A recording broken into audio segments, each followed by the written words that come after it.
بسم الله الرحمن الرحيم magacaygu waa Shucayb Cabdirasaaq oo ku magac dheer Shucayb Roy waxaan ku noolahay wadanka Ingiriiska khaasatan caasimadda London muuqaalkayga marka aad aragtaan waxaad isleedihiin qofkan waxa uu qaadanayaa hawo ama relaxing laakiin muuqaalkayga sida aad ka aragtaan iyo niyadda sida aan ka dareemayo waa wax kala duwan waxa gudaha iiga shidan dab qarax qax dad dhibaataysan oo waddankeeni joogo kii waddanka joogay dhibaato ayuu ku nool yahay kii ka maqanne asagana raaxo kuma noola dib markii aan u raaco taariikhda 1990kii 95tii 2005tii ilaa 2010kii shan sano markii dib loo raaco waddankeena dadku ay ka hajirayaan dadku waa ay tahriibayaan dadku waa ay qaxayaan marka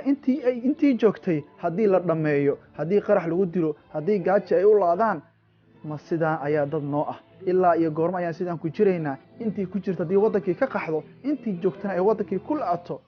dhallinyaro ma sidaa ayaa noo dan ah waxa aniga meeshan i fadhiisiiyey meelahan aan la wareegayo niyadda iga gubayo waa waxaas marka waxa aan isweydiiyey hal daqiiqa haddii qof muwaadan ah maanta la siiyo oo la yidhaahdo sidee dadkeenu ku degi karaan sidee dalka dhibaatada uga bixi karaan marka aan su-aashaas isweydiiyey oon is yidhi qof walba oo dhallinyaraha maanta muxuu ku jawaabi karaa haddii la weydiiyo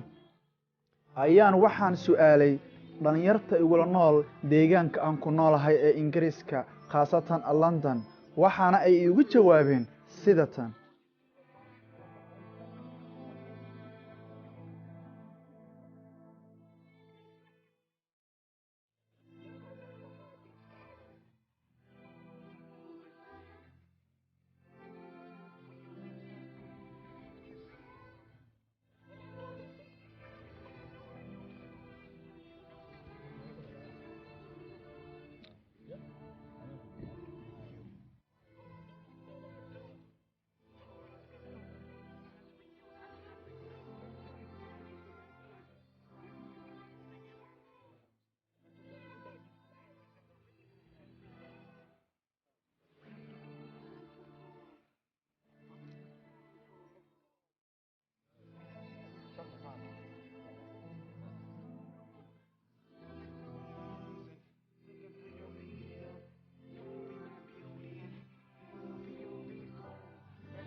أنا halkii daqiiqo maanta dadkayga waxaa ugu sheegi lahay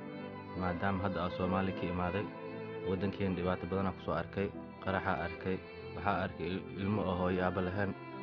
dadoo dhaawaca maanta oo isbitaalka lacag laga dhiibi karin marka dadkeena u duceyn waddankeena u duceyn intaas aan dhihi lahaa maanta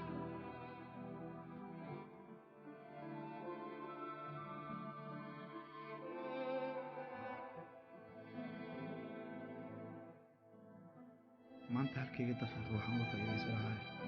dhulkiina aad ujeediin waxaa ka socda kufsi dhac iyo qax iyo waxyaaba lamida marka iyo qabiilaysi iyo sheekooyin qorshaysan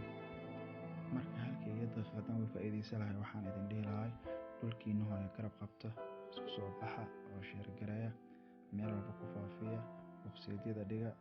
si bulshada inta ugu badan arrinkan iyo fariinkan uu u gaaro waxaan kaloo idin dhihi lahay dhulkiina u duceeya dadkiina u duceeya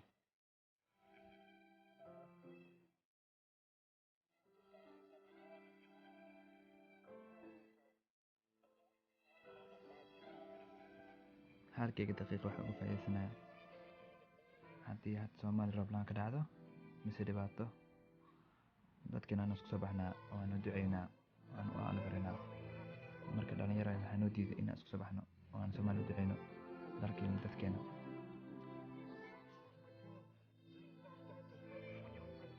asxaabe maanta ani waxaa jeclaystay inaan maadaama oo waddankeena hal maalin u soono inta awoodin si aan la taataas dhallinyaradan daawayso Soomaaliya loo soomo waddankeena waaye loo soo duceeyo insha Allah waa sax waa ra'yi wanaagsan waa ra'yi aan weli inta aan ogsoonahay aana waddanka loogu soo jeedin in sidaas oo kale la sameeyo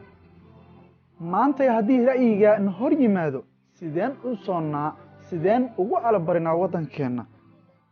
sideen si jamac ah fariintan iskugu wada gaarsiinaa hadalkan aan hadda iri waxa uu ku wanaagsan yahay haddii la kari karo in loo soomo hal maalin waayo waddankaagu waxa uu kaa istaahilaa inaad u soomto hal maalin 2 maalin 3 maalin iyo wax ka badan ma isweydiisay waddankaaga xaq ayuu kugu leeyahay maxaad maanta siisay maxaad maanta u qabatay waayo waxaad tahay qof muwaadan ah haddii aadan ahayn waalidkaa ayaa ku dhashay haddii uusan ku dhalan waalidkii kale ayaa ku sii dhashay waddankaaga waxa uu kaa istaahilaa inaad naftaada u goysid oo cadowga aad ka dhicisid marka ma hal maalin oo keliya ayaad u soo mugeysay waddankaaga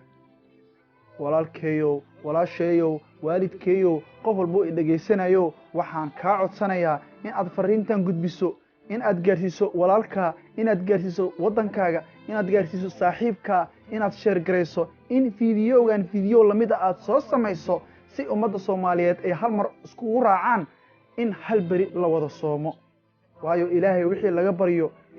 laga baryo lama waayo waayo ilaahay waa kiina uumay maanta haddii muraad aan leenahay waan soonnaa haddii maanta wax farxad naloo sheego waan ducaysannaa ma hal maalin ayaan soomi weynay oon u ducayso weynay waddankeenna si ilaahay dhibaatada aan ku noolnahay dhibaato